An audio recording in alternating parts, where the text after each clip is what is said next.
The Newsday continues here on One News Now. I'm Sean Yao. Metro Manila will be restricting the movements of unvaccinated individuals under Alert Level 3. Let's discuss this more with Pateros Mayor Miguel Ike Ponce, who joins us live via Zoom. Mayor Ike, good afternoon. Thank you for joining us today. Were you among those mayors who agreed to the new vaccine mandate, which is, of course, to not allow those unvaccinated into most of public places? And when do we expect this to be finalized? Yes, good afternoon, Sean. Actually, though it is a policy for the Metro Manila Council not to disclose the manner we voted on a certain resolution, I can tell you straight that I am one of the signatories in the Metro Manila Council resolution restricting the movement or activities of the unvaccinated individual.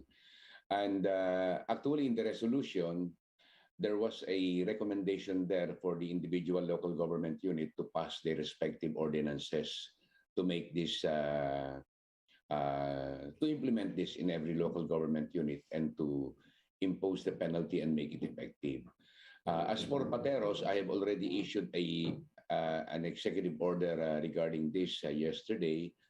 But I am anticipating that the Municipal Council will have a special session, maybe tomorrow, to pass the appropriate ordinance reflecting these new policies and guidelines. Right, as with all these things, these ordinances or these laws, Mayor Ike, the problem usually is implementation. How does Pateros plan to implement this effectively? Well, we have been almost 2 years in this pandemic, and implementation is always the problem. We formulate policies, we provide for guidelines, but the problem is still with the implementation. Now, I believe that implementing these new restrictions will not be very different from preventing our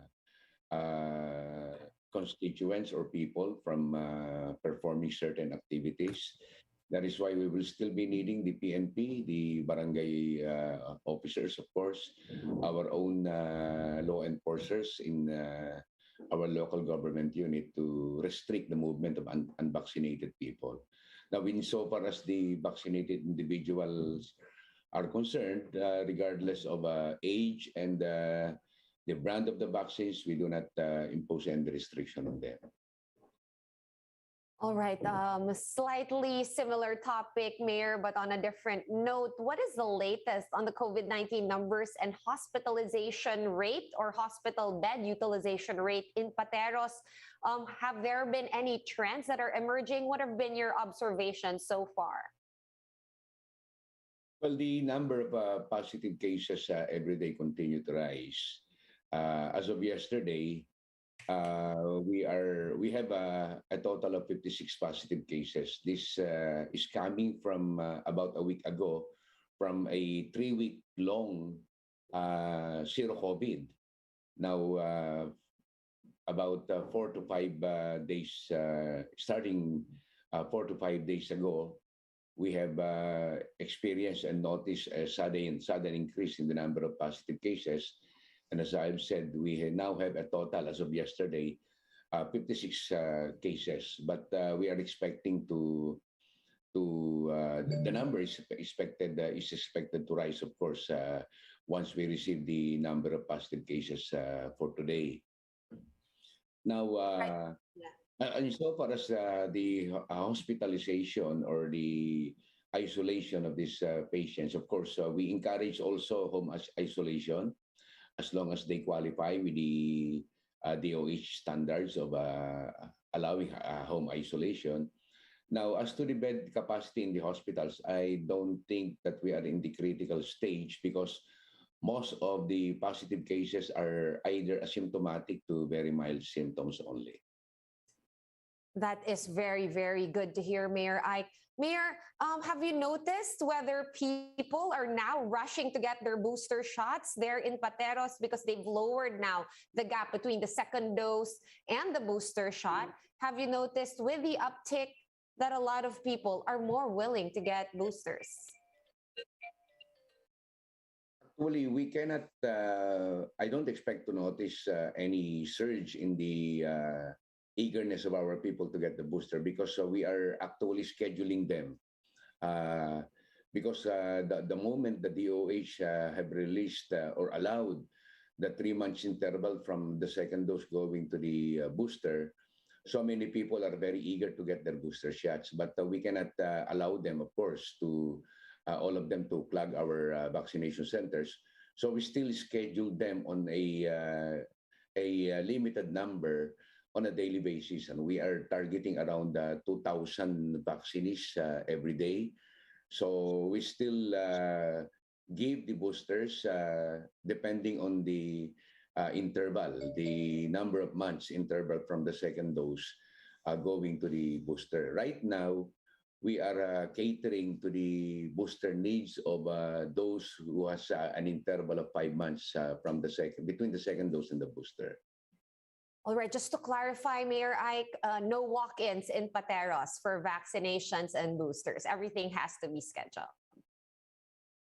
Boosters are actually scheduled. They receive the text messages, but because we are trying to uh, encourage people to get vaccinated, because we still have a very limited number of people who are unvaccinated in our town, so we encourage them to go to the vaccination centers on a walk-in basis.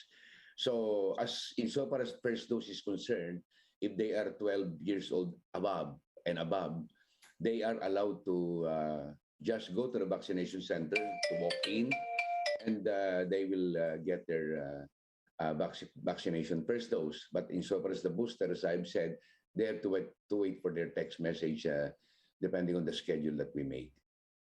All right, thank you for clarifying that for us, Mayor Ike. Now, citing data and a lot of numbers, experts are now saying that Omicron is most likely spreading already here in the NCR.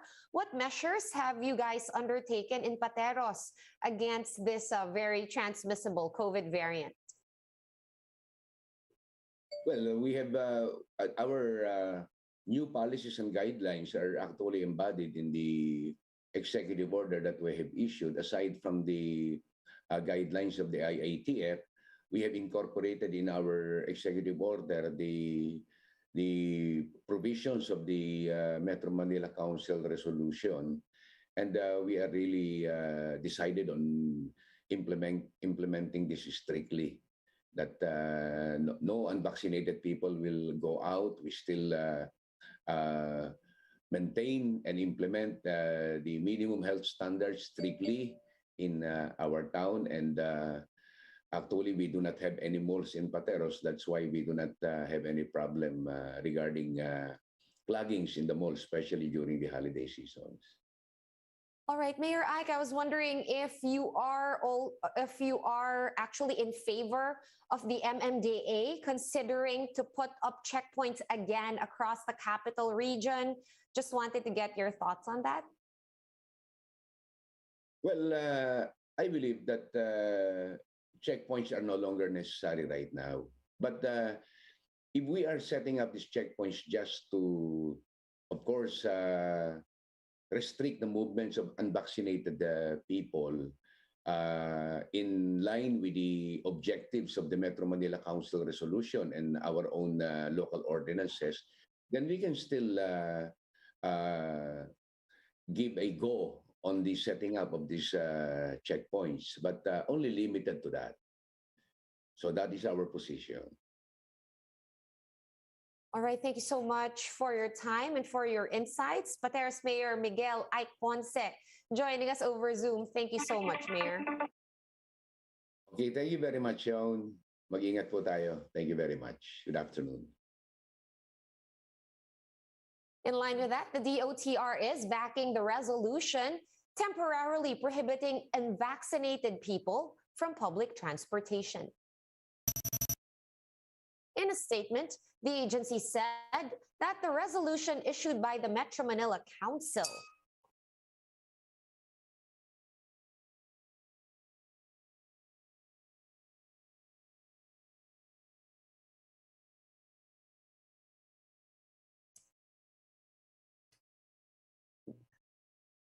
Okay, so the agency said that this resolution issued by the Metro Manila Council also applies to minors aged 17 and below, to senior citizens, pregnant women, and persons with comorbidities. These groups will be banned from traveling domestically via land, sea, or air, along with unvaccinated individuals, while the NCR is still under Alert Level 3. The DOTR vows to closely coordinate with the MMDA on the enforcement of this policy. We'll be back with more stories after this quick break. Keep it here on One News.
You're still watching One News Now.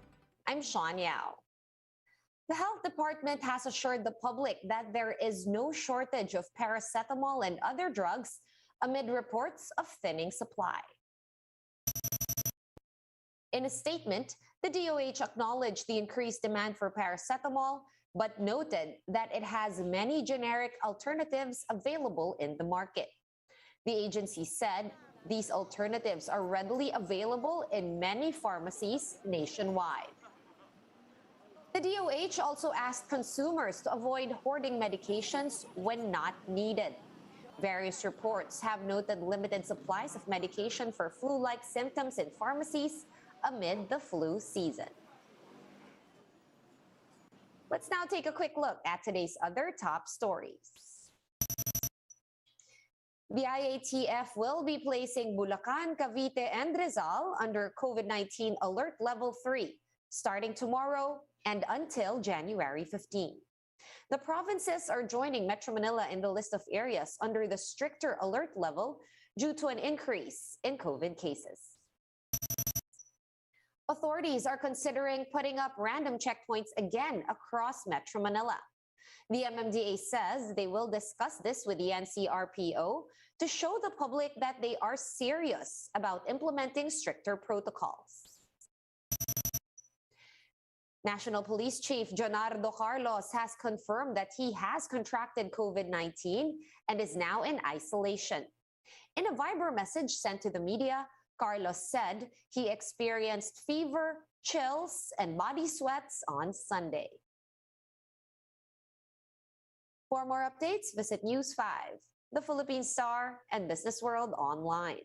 Visit our website, onenews.ph, for more in-depth analysis. You can also catch One News on the Signal Play app. Register for a free account at www.signalplay.com and stream One News live anytime, anywhere. Masks on, wash hands, and stay safe, Philippines. I am Sean Yao. We are One News.